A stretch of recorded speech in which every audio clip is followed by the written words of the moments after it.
thank you for tuning into our blog. Today we're going to be talking about some really great topics pertaining especially to helicopter children.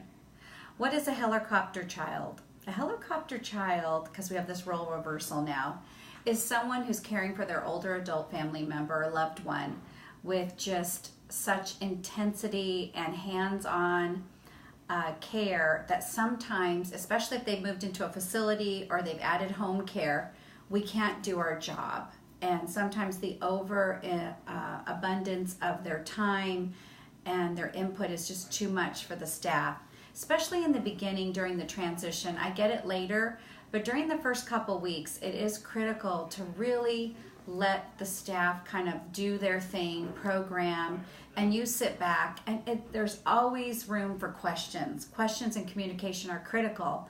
So questions about, let's say, how's my mom doing this week on meal intake? How's she doing with her showers? Is she taking her shower? If she's at home, how is she doing with the caregiver? Is she overly arguing or agitated or disruptive? Or are they bonding? Bonding questions. Those are all critical. However, going into the home or going into the facility and sitting there all day long kind of makes it hard for us to bond with them.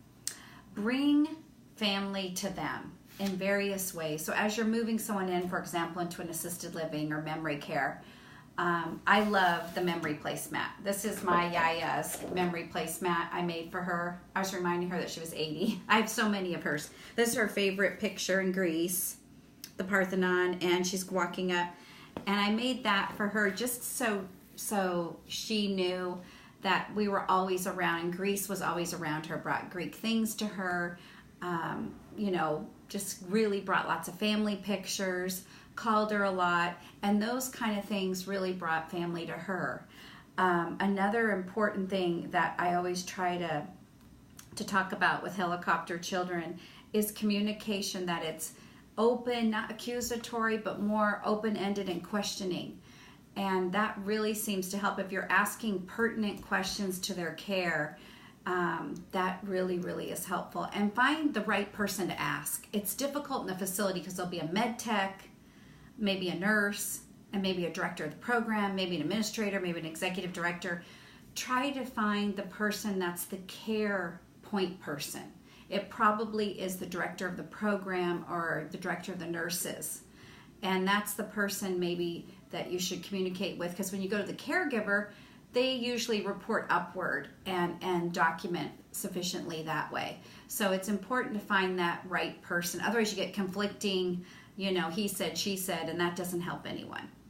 So I hope that helps. I have a few more topics I want to talk about the next couple weeks, and that's really pertaining to vacations, because we're getting into summer soon, and I know a lot of you, your children, of course your own children are off, and should you take mom or dad on vacation, and we're going to be talking about that and how important that could be, or maybe it's not a good idea. It just depends on the older adult. And like I said, there's never two older adults that are the same. I was talking to our LCSW here, Marlene Bowe, and she's with Cognitive Care Solutions. Love her, and she's in the building. She helps a lot with transitions.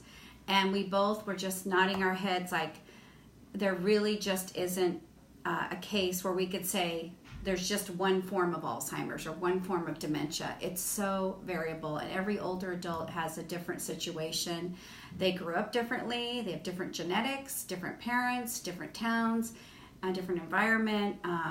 So everyone has their own story. However, we see patterns that help them in transitions. You really have to take individual circumstances to heart too. So thank you for tuning in, and if you have any questions, please feel free to always email me. Thank you.